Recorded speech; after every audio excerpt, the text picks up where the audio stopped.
Hi, you guys. Welcome to Coming In Hot with Caroline, and we are coming in very hot today, and we are having an incredible conversation with Annie Knight. Thank you so much for having me Annie, on. first of all, I've been following you for a long time, and I personally love women who actually own their shit. Sorry, I'm going to say it. Who actually are out there, who are honest, who are not ashamed of decisions they've made. They actually can speak on it. And I think today what's so important is, I think sometimes we have moms and daughters who watch and they sometimes get upset and say, why are you promoting this? Let's just say. And for me, it's never about promoting. To me, knowledge is power. And for me, understanding where someone's mindset is, what goes on really, the behind the scenes, you don't really know. We've made it so taboo. We've made talking about sex, talking about relationships and intimacy so taboo that our kids are sneaking around. They're looking at porn. They're having wrong understanding of what things in relationships are really like. So I'm like, to have somebody like you who's willing to come on and actually talk about it with no shame, no judgment. Let's just have a real conversation about what really goes on, because you are a huge star. You obviously with OnlyFans, you became huge, but you really started with, you were in marketing. Then you went into a podcast. And I think your openness on your podcast really kicked that door open for you to be comfortable really talking about things. So Annie, can we just like jump in? Can you just tell us a little bit about your background for those who don't know you? Growing up in Australia, like what was the childhood like? 'Cause I think people always think that your childhood is fucked up if you're not making the exact decisions that everybody else is making. Your parents are probably wonderful. They are. But you know what I'm saying? Like, I think this is the weird judgment that people have. So will you talk a little bit about your background, your growing up? So I had like a very normal childhood. I went to an all-girls private Catholic school. It was very judgmental and very religious. We went to church all the time, did mass, all that kind of thing. But like, I had the most beautiful, loving parents. My parents divorced probably when I was like 7 years old. My mum remarried when I was like maybe 9. I've always had such an easy relationship and good relationship with both of my parents. You did. It wasn't like it didn't break you guys. They weren't miserable, hating each other. No, nothing like that. It was very amicable. And then, like I was quite shy in school, very intelligent, but kind of reserved. And then... Wait, so you were reserved? I think people literally have this idea. I was so shy. So it's nothing like what everyone says, like, oh, I bet your mum's proud, but your dad's proud. Or like, they think that I chose this career because of like something that's happened to me or something, but that's not it at all. I was just a very shy kid at school. I kind of started coming out of my shell in high school a little bit more, but like wasn't super sexual or anything like that in high school. Did your parents talk about sex a lot? Was it an open conversation? Or my mum tried to, because my mum is very open. Like she is, and that's why she's been such an amazing mum, because she wasn't one of those mums that was like, you can't do this, you can't do that, and was strict on it. She was like, look, I know you're going to do this, so come talk to me about it. Like whatever it was, going out to parties or like drinking or whatever it was, she was the mum that like, if one of my friends was really, really drunk, I'd call her and she'd come get us from the party. So you could trust her. And that's how I want to be when I'm a mum. You know, I think that's the best way to do it. Otherwise, as you said, the children will hide things from you. They do. I have 2 teenage boys. Oh, wow. So like when I say it is a concern, because this is what you watch now, you hear the boys sneaking online and watching things. And I even see some of my son's friends follow some of the OF stars. They are aware. They understand. So knowing and understanding what goes on behind the scenes, I think is just important. Yeah, for sure. But like I said, I was so shy and reserved, and like, I thought when I was younger, like, oh, sex is this thing that you don't talk about it. So when mum would try and talk to me about it, I'd be like, oh, no, don't talk to me about it, you know. But she did, and she kind of gave me like a book to read that was like a picture book when I was like maybe 12 or something. God, I love that. Like, oh, okay, thanks, mum. But very, very normal, loving childhood. Wow. And then, okay, so you said you started to kind of peak, you started to kind of, get more comfortable in your shell, kind of high school. When did you start getting online? Like, when did this perk of interest of a little bit more attention than the normal? Obviously, you're beautiful. Did you start getting more attention from men? I think I was always, like, it sounds bad, but like, always getting attention from men because I was tall and blonde and I sort of stood out a little bit. But once I left school, I kind of like, I don't know, maybe started just exploring a little bit more. I'd come out of my bubble because I'd been in a bubble for 13 years of my life. So when I was thrust into the real world, I was like, what is this place? And like, who are these people that like actually are so different and diverse? And it was sort of hard finding my feet in the real world. But then once I did, I started working a job at a pub actually. And that's where I really started coming out of my shell. And I started like I guess, hooking up with guys and like really gaining a bit of confidence. But it did happen very, very slowly. It really wasn't until I started OnlyFans that I really, really started to like back myself in and have a lot of confidence. Really? Mm-hmm. Can you tell us a little bit about, okay, so you start working at the bar, because I think everyone loves the story of how you got to here, because I think a lot of times people think it's overnight. Of course, nothing is overnight. Things take time to build and grow. So you started at the bar, you kind of started getting your feet wet, you started getting comfortable, more confident. When did the marketing job, like when did you start did you start dating? Did you have a serious boyfriend at that time? Okay, so the marketing, so I worked at the bar for, I think it was 3 years. Okay. By the end of that, I was quite confident. I'd started like posting on Instagram, kind of like influency type stuff. Yeah. I think it was around that time, early on in my job, that's when I met my now fiance, Henry. We actually were sort of like seeing each other at that time before we went back to being just friends. And he helped me get more comfortable with sex. He taught me how like sex is meant to be with a guy. Right. Yeah. And what did you think it was before? Because I really want to talk about Henry and that dynamic, and we'll get to him. But well, like I said, I thought sex was this thing to be ashamed of, and that it was only for men, and it was just our purpose to please men and not to actually enjoy sex. And I had like a couple of bad experiences when I was a little bit younger. As we all do, I think. Yeah, exactly. Yeah. So I kind of thought that's how it is. And then when I met Henry and we sort of started seeing each other, I was like, oh, like this is nice. He's respectful. I think we are just taught. And I think this is why the conversation is so important. It is. It's like, forget about the OF stuff. Forget about everything else. It's just about having a comfortable conversation about sex and women being comfortable in their own sexuality. Because I have to say, even at 53, there's certain things you don't really talk about and say and do. And it's like, why? What is that? Yeah. So you becoming comfortable and being able to just put yourself and say, I'm supposed to enjoy this. Yes, exactly. And I think like that's why I first sort of went online to talk about my sexual experiences, because I wanted to break that stigma and let women know that it's okay to enjoy sex. It's meant to be enjoyable. It's not just for men, it's for us. And we don't have to be ashamed of having a high body count or like exploring our sexuality. It's something we should do and something we should be proud of. What is it about us? It's so true. Like when a guy asks you how many you're in a panic. Yeah, you're like, what do you mean? I swear, like 2. I don't know. You know what I mean? And you are in a full panic, and it's like a guy will literally brag about it. Exactly. And it's like, where did we go wrong? Where women are not allowed again to enjoy anything, and have a voice, have power.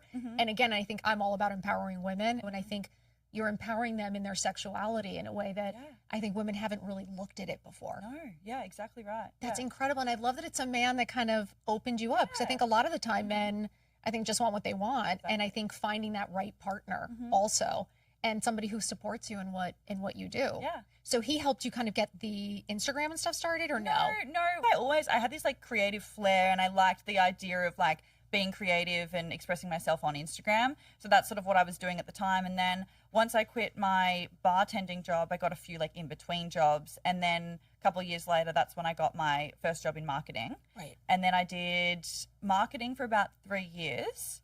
And yeah. So you do know how to market yourself. I mean, right. I mean, again, you're smart. Yeah. Right. They forget that this is a business. Exactly. Right. And then it was sort of around the last year of my marketing job that I was still quite insecure, but I'd been hearing about this thing called OnlyFans and all these women that were making money off of it. And I've never been judgmental towards anyone that is in the sex work industry. I've always said, do what makes you happy. So I was like, you know what? I think I want to do this. I sort of thought about it for like months and months and months. You did. So it did take you a minute. You were like, okay, am I really going to step into this world? Yeah. It wasn't like a quick decision. It was like the pros and cons for so long, and I couldn't stop thinking about it. And I just thought, I don't want to get to 80 years old and look back and be like, why didn't I ever do that? Why didn't I just give it a shot, you know? And at the time, what were your pros and cons? For moms and daughters out there listening, what was your list of pros and cons joining OnlyFans? For sure. The cons were I was working a marketing job, right, and if they found out about it, I could get fired. Right. I was worried about what people would think about me because like I said, my friendship circle was very much judgmental, and I wouldn't say religious necessarily, but religious background. What you grew up with. Yeah, exactly. Conservative. Conservative, yep. And I think just like your future, it's like, okay, well, what if I do this? People see it and then it doesn't work out and I can't get another job. So I thought about that. What's my mum and dad going to think? Right. Do I tell them? Do I not? And then the pros were, it was like, well, realistically, I'm depressed. I'm not happy in this job. I don't like working for someone else. I've always wanted to work for myself. This could be a potential to, I guess, even just earn a little bit more money so that potentially I could start a business, or I could buy a house, or at least like make me financially comfortable. So you could take care of yourself, bottom line. Yeah. And so I just thought of it as like a stepping stone at the time. And then I was like, I don't really want to be working a 9 to 5, slaving away 40 hours a week or whatever it was for someone else that doesn't even care about me. Like, I'm replaceable, you know? Absolutely. And so I sat on these for so long. And then eventually I was just like, you know what? I don't know what's going to happen, but it's worth the risk. I think you have to take risks in life, educated risks. The thing that I think got me was like, well, yeah, again, like, I don't want to look back and regret not at least trying this out. And I think the fact that I thought about it for so long and then made the decision is the best way to do it. Absolutely. What was the first thing? How was that first time? Was it nerve-wracking? Was it scary? Well, first I made the account and I was like, am I doing this?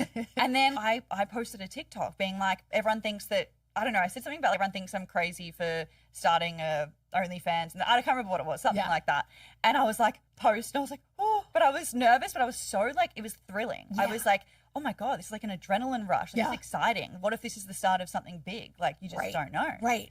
So that was the first, that was like the first step. And then How long did it take to grow? A long time. Yeah, it did take a long time. Well, I mean, like I said, I sort of started it just as like a side hustle to begin with. So it wasn't like I was doing it full time. It was just like, you know, whenever I'd get home from work, can I like film some content quickly? And then I wasn't uploading consistently. It was weren't. Okay. Yeah. And I didn't have much time to chat to the subs. So it was just, you know. And how does it work? I think it's information. I have so many moms being like, stop talking about OnlyFans, but I think it's important to talk about it because you don't want your daughter sneaking off and doing it. You want them to be informed. Yeah, for sure. So like when you join, can you do any kind of content? Is it all nudity? Is it sexual? You can do whatever you want. Okay. So that's the great thing about OnlyFans. I will say I would never like encourage anyone to do OnlyFans. I'm always really open about pros and cons and all that kind of thing. I know you are. Yeah. Yeah, but I think so you can do anything. That's like we have the autonomy. We can do what we want on there, whether we want to do no explicit content. And you can have, I mean, there's chefs on there. Like there is, right? So you show what you want to show. Yeah. You charge what you want to charge. Exactly. We are in charge. Okay. We are the boss. And so early on, I was just doing like bikini photos. Oh, you are, okay. And then you get the messages being like, oh, I'll pay you X amount of money if you film this video. Shut up. Yeah. And they start requesting. Yes. So like, yeah, obviously you pay the subscription fee, which, you know, I think mine's like $5. I do it quite low now, but back then it would have been more. And then people can chat to you and request certain things, and then you send it to them for a price. You can really work your own little business in there. Yes. But you draw the line. If you don't want to do anything, someone could ask, I want to see you like masturbating. And if you don't feel comfortable, you don't have to. Right. But I think I sort of was taking it as an opportunity to explore my sexuality and become more confident in my body, because I had really bad body dysmorphia. I was really not confident in the way I looked. And so it was really hard to first start filming myself because I didn't like how I looked in the videos. And really, Annie, for real?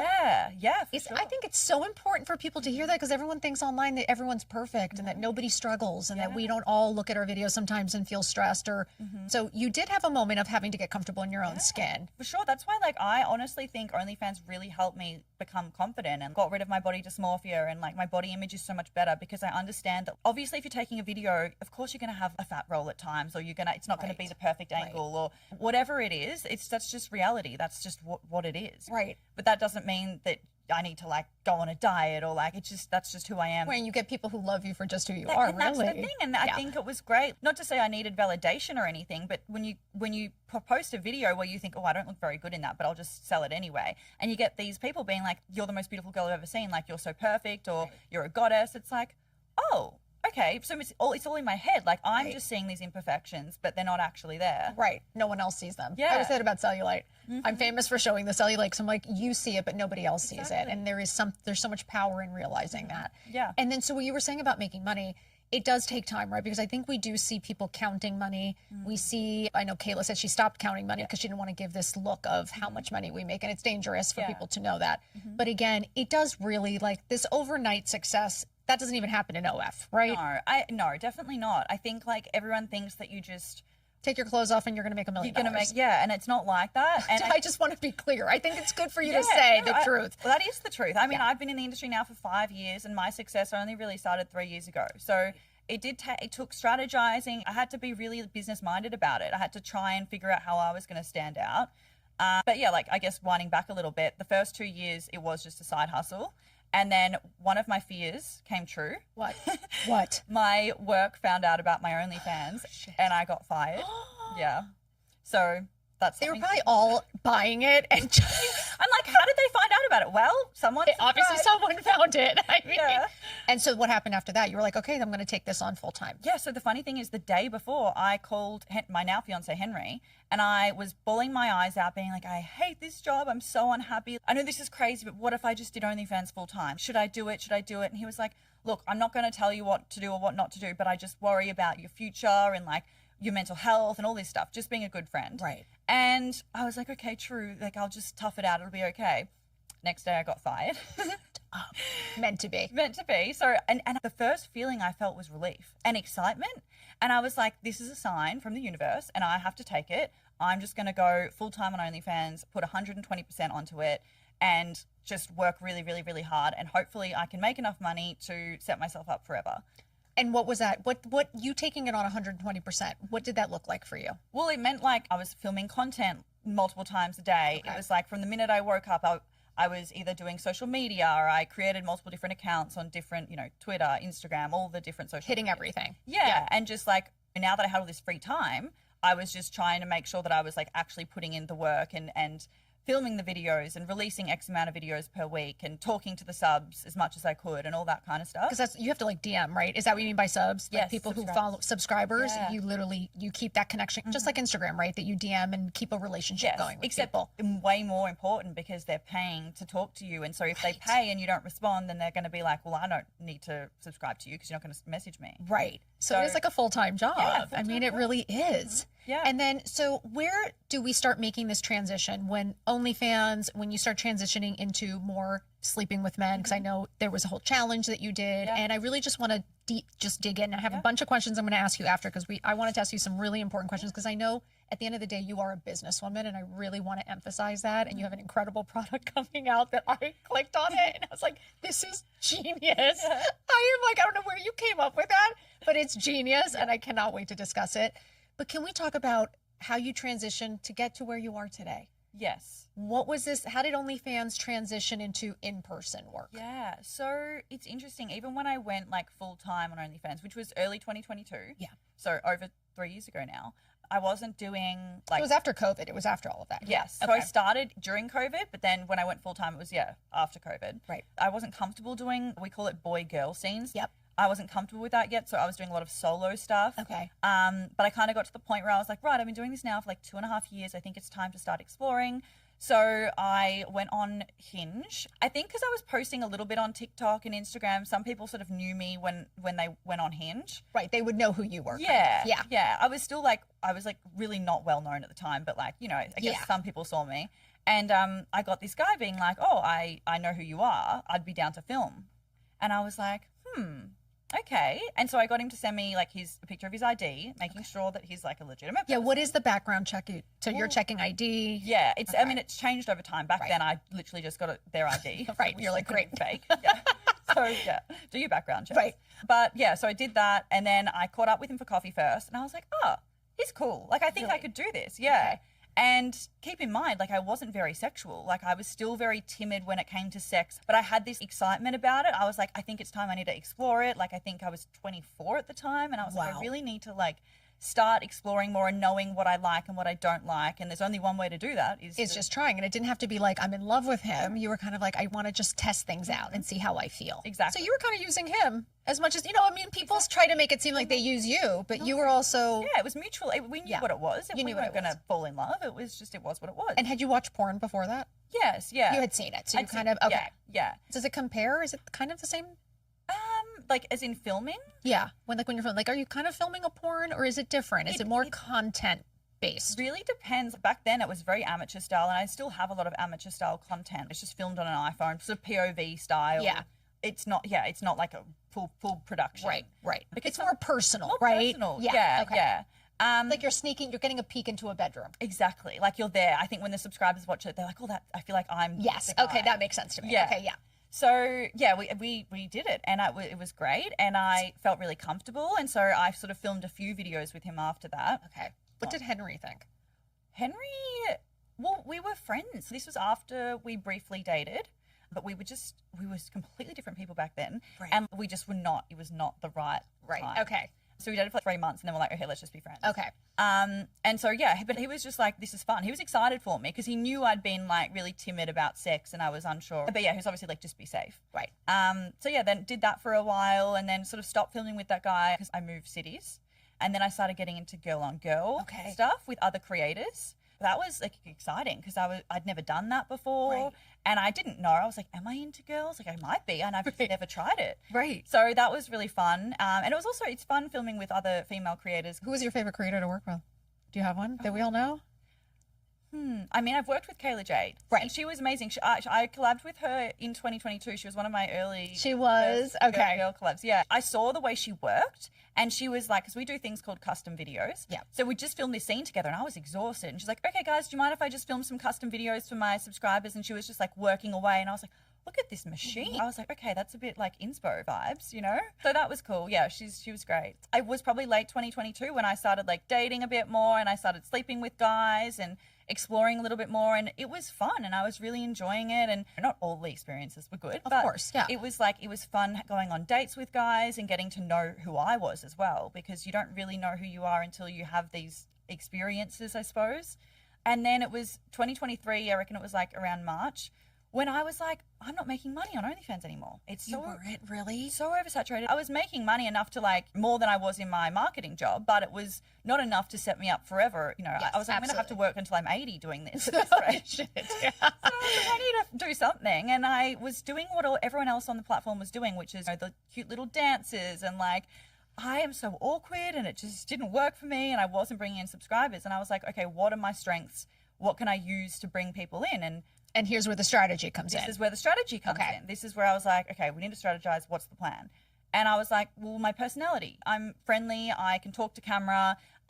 What can I talk about? And I'm like, oh, I could talk about these sexual experiences I've been having. You know, no one talks about that online. Everyone's so closed off about it. And like, I'm confident enough now to be able to speak openly about it and to sort of break the stigma that women can't have sex and can't enjoy it. So that's when I started just talking online, and straight away the videos just went viral. It was just me talking to camera, being like, oh, I slept with this guy last night and this happened, or like... Right. No one's ever watched that. I mean, I don't think anybody was doing that. No one was. And so people were like, first of all, they were outraged. Like, no, that's your private life. Don't talk about that online. It was like outrageous how, God forbid, a woman speak about sex. Like, we're not allowed to have sex. And I was like, okay, well, this is good. I mean, getting views, and my OnlyFans just skyrocketed. Like, because, yeah, the guys were seeing it and they were like, wow, she must be super sexual. I want to see her page. Yes. And it was amazing. And it didn't stop. It kept going and going. And then I went on a radio show. They saw my videos and they were so excited to see a woman talking so openly about sex, and they're very sex positive. And it's Australia's biggest radio show. And so I flew to Sydney and went on the show, and they named me Australia's most sexually active woman. You know, hey, it's a title. I was like, hey, I'll take it. It's totally true at this point. And, yeah, they were like, how many people have you slept with in the past year? And I was like, oh, probably about 300. And people were just... like floored. What? 300 people in a year? It went all over the Daily Mail. Lad Bible posted it. Like, it just went internationally viral. And I was like, this is wild that people... Were you like, did it make you uncomfortable? Were you like, shit, what have I done? Or were you like, lights, camera, action? Yeah, I called my mum. By this point, like, my mum obviously knew about my career. I called mum, I think the day before I went on the radio show. I was like, hey, mum, just heads up, going on Carl and Jackie O, it was called. And I just want to let you know, like, we're going to be talking about sex and stuff, blah, blah, blah. She's like, oh, yeah, fair enough. Like, go do that. I don't care. Like, she was like, yes, yeah, she's so open. Yeah. I love her. She's so great. And then, yeah, that's sort of where it took off. That's when I really blew up. As like, you're known for this now. Yes. Yeah. Okay. And then it was like, 2.5 years since then, or about 2 years, it's just trying to keep the traction rolling and trying to, like, from an OnlyFans point of view, stay relevant, but also create those conversations around sex and the stigma around it. And it's been really cool to see the changes happening over the past 2 years. And I really think I've had a lot to do with that. What have you seen as the change? When I first said I was sleeping with 300 people in a year, people were outraged, like, you're disgusting, you're a whore. Like, the things that people said were crazy. Outrageous. Yeah, I had people sending death threats to my friends and stuff. It was crazy. Like, why? It's like not even you. It's not, yeah. Okay. So it was insane. So since then, though, even the way the media speak about me, I think I've noticed a huge change. People are speaking more positively about me, and I think I don't get as much hate anymore. I get a lot of women in my comments or in my DMs saying, thank you so much for speaking about this online, because we do need to be more open and we do need to be confident and we need to break this stigma. We do. So yeah, I've noticed a shift. And also OnlyFans creators are now in the media. I was going to say they're now they're celebrities now. And I, not to be arrogant, but I do think I was the first OnlyFans creator to be featured in the media, to get that ball rolling. Yep. And that's something I'm so proud of. The shift in the way people speak. Yeah. And also people now giving platforms and a voice and opportunity to talk about it, whereas before it was very much like, don't look, don't talk, pretend like they don't exist. Yeah. You know what I mean? Yeah. Which is incredible. Yeah. And so what happened with the whole Bonnie Blue thing? You just fill out, because I think everyone just, from your mouth, what was the whole situation there? Yeah, so Bonnie Blue and I mean, she started OnlyFans, I want to say just under 2 years ago. Oh, it was after you. Yeah, much. Oh, wow. Much okay. Yeah. So it's more like following in your footsteps. Yeah. I mean. Sorry, exactly. Yeah, okay. So she started, I had already blown up at this point. I was doing my challenges. I was talking about the fact that I was going to sleep with 365 guys in a year, 600 guys in a year. Bonnie Blue came about and she started following me on Instagram. I always follow creators back, so I followed her back. We just mutually followed each other, and then it would have been, oh God, was it last year? Yeah, last year, I think. We met. I think we went out for a creator dinner, and I met her. I thought she was great. She'd just done spring break last year. I was like, yeah.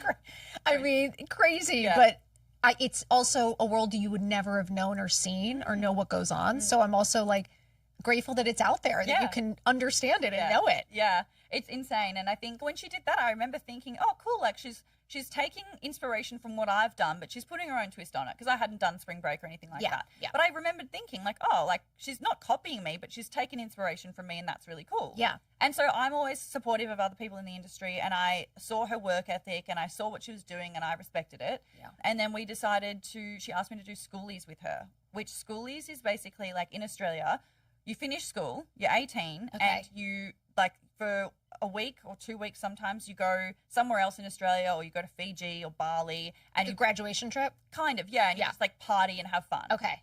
And so Bonnie was going to do Schoolies, which is basically giving Schoolies the opportunity to sleep with her and have it filmed. Okay. And she asked me to join in. She'd done it the previous year, and I said yes. People think that because I've been doing this for so long that I mustn't get nervous. Whenever I'm filming with someone, I still get nervous. Right. Because you don't know them. It's still the first time with them, and it's still an intimate situation. For sure. But obviously, it was great. But we ended up, she got deported from Australia because I can't. The outrage. People were just outraged at the idea of how, God forbid, a 24-year-old sleep with an 18-year-old. Yeah, it was just, and 18 is legal. So it's an adult. They're an adult. They can make their own decisions. No one was forcing them to do it. They should be more outraged by all the, pedophiles and all the real crime that's going on. I said. I'm sorry. There is a lot of disgusting things that go on that this is so many more. I hate to say it. And it's an 18-year-old boy, maybe gaining some experience. Yes. And listen, it's not for everyone, and we're not saying it's for everyone. No. But again, 18, you are considered an adult in the United States. And it was very consensual, and the amount of steps that they had to go through to get to the end. Is it? It was, consent forms. We had to obviously check that they were 18. Yeah. We did ID checks. There was security. We were filming from the second they walked in for, that security purposes. Yeah. Yeah. There was making sure that, that we were doing breathalyzers to make sure that they weren't under the influence, all that kind of stuff. And at any point, if any of them felt uncomfortable, I sent them home. Or if they could revoke consent at any point. So we could film the video and they'd be like, you know what? I don't feel comfortable with you posting this. It won't get posted. So it was very much consensual and respectful. And I think the crazy thing is these kids are going to go out and do that anyway. I'm providing a safe environment for them to do it, where we're wearing protection and I'm educating them. And it was very much an educational experience of this is how you pleasure a woman, this is how you respect a woman. And they're 18, they're wanting to experience sex, whether it be the first time or the fifth time by that point or whatever it is. And I've got this safe environment. And I was just so confused why people were calling me a predator, because I was the amount of effort and energy that went into this campaign against me and Bonnie, I was why don't we redirect that to the real predators that are out there? Why are we focusing on this? We've told you it's legal, it's consensual, it's respectful. No one wanted to listen. They were no, I'm not listening to you. You're bad. It was really frustrating. So anyway, that happened, and then we had to regroup, and we decided to fly to Fiji because that was another Schoolies destination. And we managed to film some videos. And then the Fijian government, the Prime Minister actually made a press announcement saying that he was going to deport us from the country. Oh, shit. And at this point, we're about to go do a little photo shoot together. And my publicist, she messages us being like, are you guys okay? And we're like, we'll just give her a call. We called her like, yeah, we're all good. Why? And she's like, well, I've just seen an article saying that you're about to get deported. We're like looking at each other, what is going on? Should we leave? Should we pack and leave? And so Emma's like, yeah, I think you should get out of there. So we've just gone back to our rooms, shoved our suitcases full, at the same time trying to like book flights straight away. Managed to make it to the airport. We're like writing our lawyer's number on our arms. Yeah, because we're like, oh, what if we need to speak to our lawyer? Like, we didn't know what was going to happen. That is terrifying. So scary. I was calling Mum being like, Mum, I might be going to jail. Oh my God. She was like, oh my God, what do I do? I'm like, Emma's going to contact you. It's fine.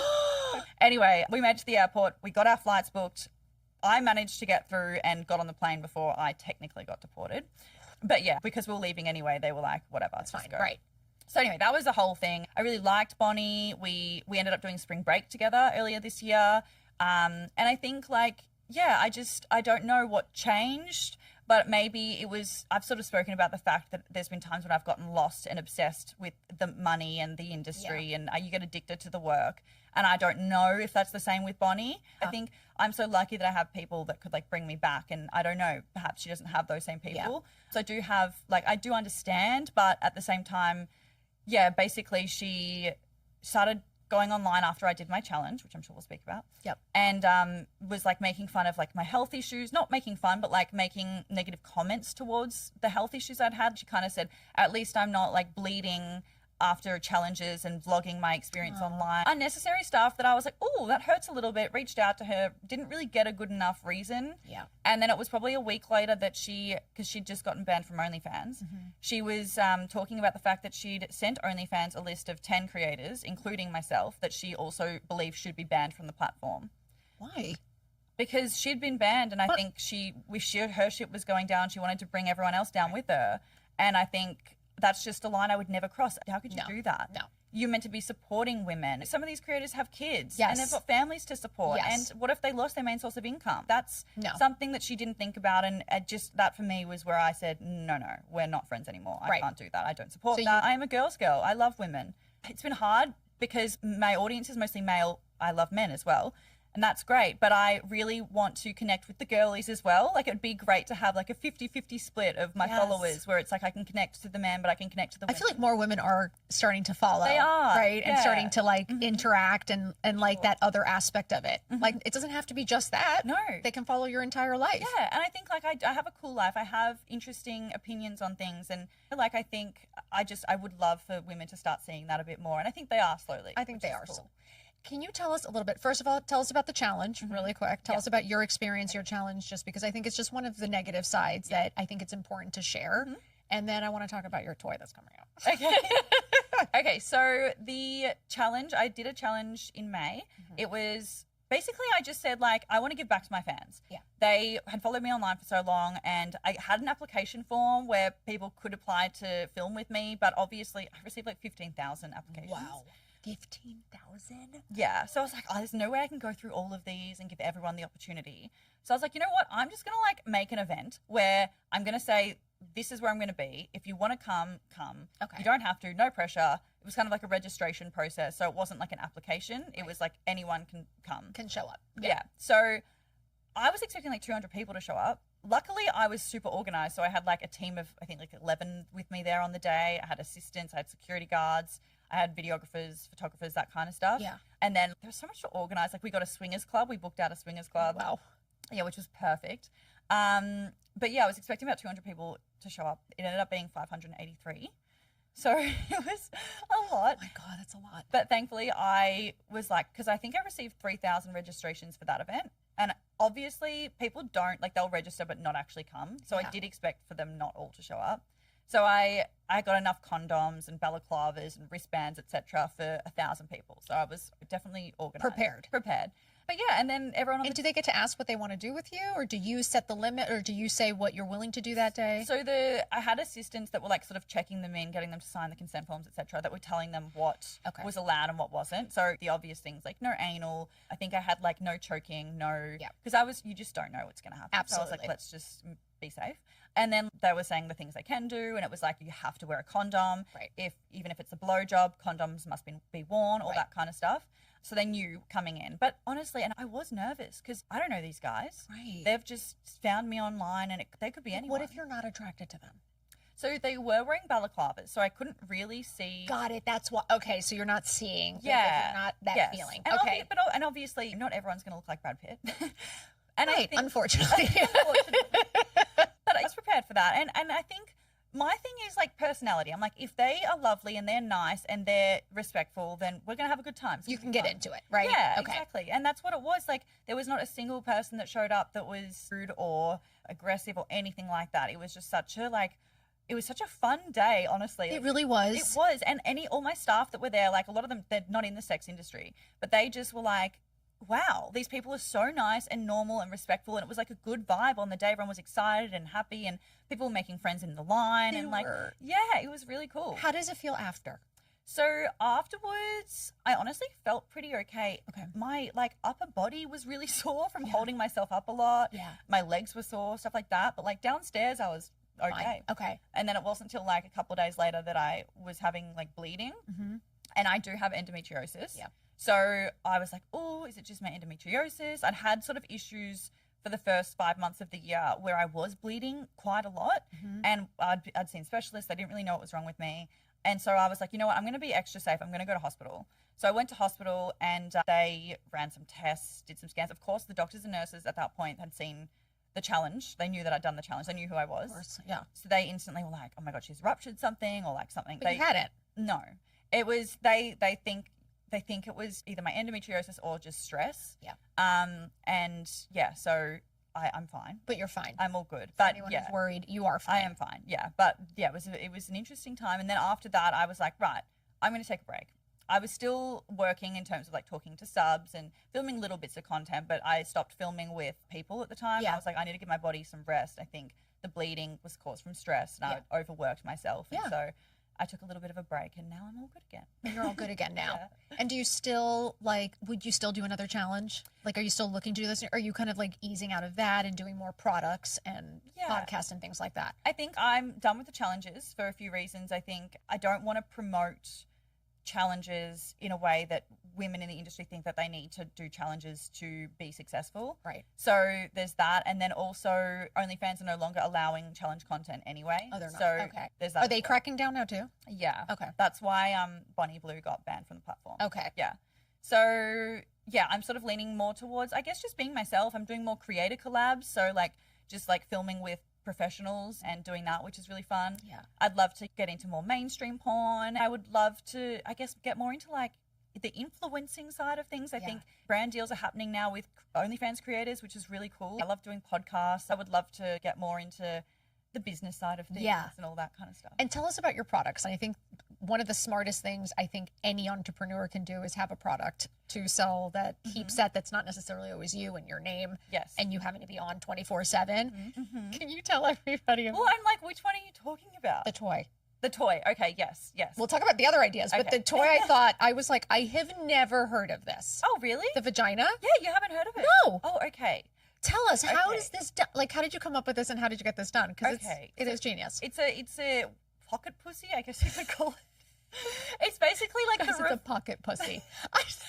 You guys, it's amazing. It's a reverse of a dildo. So like it's for male pleasure, and it's a long cylindrical object that it looks like a vagina, and when you insert yourself into it, it feels like you're having sex. And I love that you say it's like having sex with your favorite OnlyFans. Yeah, like so it's like you can kind of imagine you're having sex with this. So if someone's watching one of my videos and using my pocket pussy, that's molded from my vagina, by the way, so it is realistic. So it's realistic, as if somebody is inside of you. Yes, exactly. So they it's like it's a 3D, 4D experience. Like they get to fully immerse themselves in it. But yeah, it was great. I had a company reach out to me called Lightning Star. So they reached out to me and they wanted to do like a collaboration on this toy, which was really great. And yeah, it's been fantastic. It's been fantastic. Cool. Yeah. What other things do you have coming out? I'm looking into doing like perfume. Ooh. But something that's a little bit different, because I'm aware that still my following's mostly male. So it's something that they can use as well. Interesting. So even like a perfume for your private parts or something like that. Yeah, well, stay tuned. Interesting. Yep. That is unbelievable. What advice do you have out there for the girls out there? Good or bad? There's a lot of young girls online right now, and I hear a lot from the moms. I hear a lot from the teens. I have 2 teen boys. Online is everything, and what you see is real. Yeah. They don't have, they don't have their frontal lobes fully developed and understand any consequences. What is just your greatest advice to the moms and then maybe to the daughters? Yeah, I think for the daughters, it's like you need to be really careful online. You need to realize that not everything you see on social media is real. There's a lot of things that aren't real, and a lot of people are trying to glamorize the sex work industry. I'm very honest and open, so I'll always tell you like the pros and cons and the realistic. It can be dangerous at times. I've had a couple of bad experiences when I was filming with real people. Real people, as if I film with fake people, but you know what I mean. Not the blow up doll. Yeah. No, but I mean, someone can get again, you're in a vulnerable position with somebody. For sure. And you just have to be really careful about your privacy. I think it's so important to create a boundary and say, this is my personal life and I won't share photos of this online, or be really careful. People put photos up of them like with a sold sign and the front of their house. I'm like, don't do that. Like people can reverse image search. Like there's so many things that could happen with that. Like be very careful. If there's anyone that's listening that's thinking of going into OnlyFans, again, like do what I did. Think of the pros and cons. People will judge you. People will comment hate. If you're in it for the money, don't do it. You need to have passion for it. It needs to be something that you have to have the thickest skin possible. You have to go into it with a business mindset. It's a hustle. It's not easy. You can't just become a millionaire overnight. It takes time. Yep. You have to work really hard. It's a 24/7 job. And then I think for the mums, it's like, be honest and open with your kids. Like have the conversations. Don't just say, you're not allowed to go on Instagram or you're not allowed to have this. It's because if you do that, they're going to do it behind your back.